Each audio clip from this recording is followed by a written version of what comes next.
इसको उमंग बोलते हैं। तो उमंग आना चाहिए, जब तो सार्थकता होगी। उमंग प्रेक्षागृह में या सभा कक्ष में हम बैठे हैं। वंदे वंदे वंदे।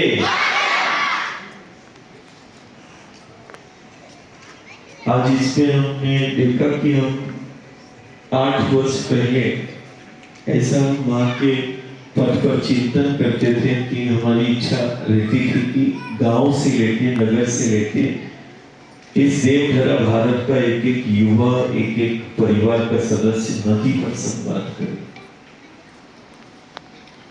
और यदि हमारे गांव का बच्चा या युवा नदी पर यदि संवाद कर रहा है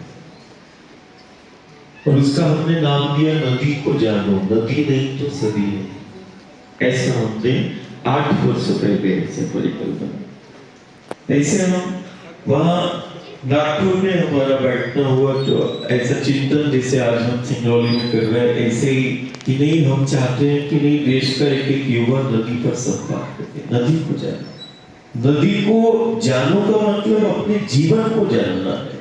कोई युवा, कोई बच्चा, कोई परिवार का सदस्य या गांव बैठकर चौपाल में यदि नदी का चर्चा कर रहा है तो वास्तविक में धर्म की, सनातन की, उस मूल आत्मा की चर्चा करता है जिससे सनातन जीवंत है। ये वही गंगा, यमुना, गोदावरी के पथ हैं या सोन के पथ हैं, निहंद के पथ हैं, कंचन के पथ हैं या उद्गम है, जहां सनातन उस धर्म की जीवंत प्रामाणिकता को दे। ये सनातन का ही पथ है जिसको हम गंगा का या नर्मदा का पथ कहते हैं, या किसी नदी का पथ हम जिसको कहते हैं, वो सनातन का ही पथ है, वो धर्म का ही है। जिस पथ पर धर्म, कला, संस्कृति ने जन्म लिया, प्रकट हुई, वो सभ्यताएं प्रकट हुई, परंपराएं, मान्यताएं प्रकट हुई, जिन्होंने हमें जीना सिखाया। तो नदी को जानो के पीछे एक हमारा उद्देश्य हमेशा से रहा है कि यदि कोई गांव के बीच में बच्चे हो, परिवार हो या गांव अपनी चौपाल में शाम को, सुबह या बैठा है और यदि वो नदी पर चर्चा कर रहा है, नदी पर संवाद कर रहा है, तो वो नदी पर संवाद मतलब जीवन पर संवाद कर रहा है। नदी को जानो मतलब अपने जीवन को जानना है। नदी को जानना मतलब अपनी संस्कृति को जानना है। नदी को जानो मतलब अपनी सभ्यता को जानना है, अपने धर्म को जानना है।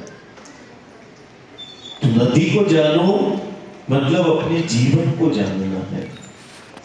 ये नदी संवाद नहीं, ये जीवन संवाद है, ये धर्म संवाद है, ये संस्कृति का संवाद है।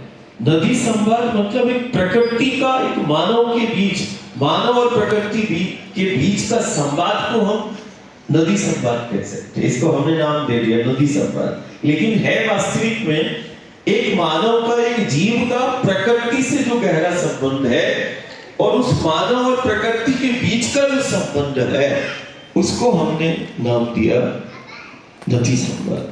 बहुत सारे प्रमाण मिलते हैं, जैसे गंगा पुत्र भीष्म द्वापर काल में जो गंगा के साथ संवाद करते हैं, नदियों के साथ संवाद, माटी के साथ संवाद, प्रकृति के साथ संवाद करने की जो सदियों पुरानी परंपरा है। और यदि किसी दुनिया के अंदर किसी संस्कृति में वो सामर्थ्य है तो वो यही देवधरा भारत की सनातन संस्कृति है, जो मानव को प्रकृति से,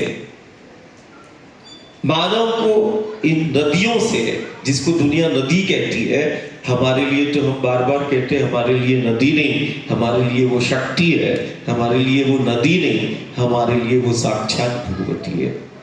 खासकर बच्चों को हम बोलते कि नहीं, जन्म देने वाली को तो दुनिया ने मांगा, लेकिन एक ऐसी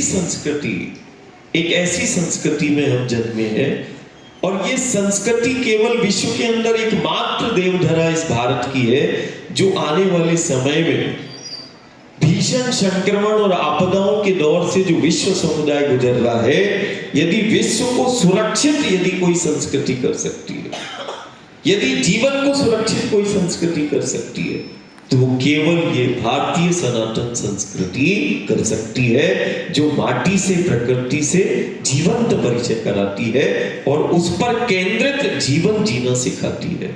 हमारा जीवन, हमारी व्यवस्था, हमारा विकास, हमारी आत्मनिर्भरता, ये सब जो है वो गंगा पर है, नर्मदा पर है, वो जिले की उन नदियों पर है। ये हमारा जीवन का आधार है।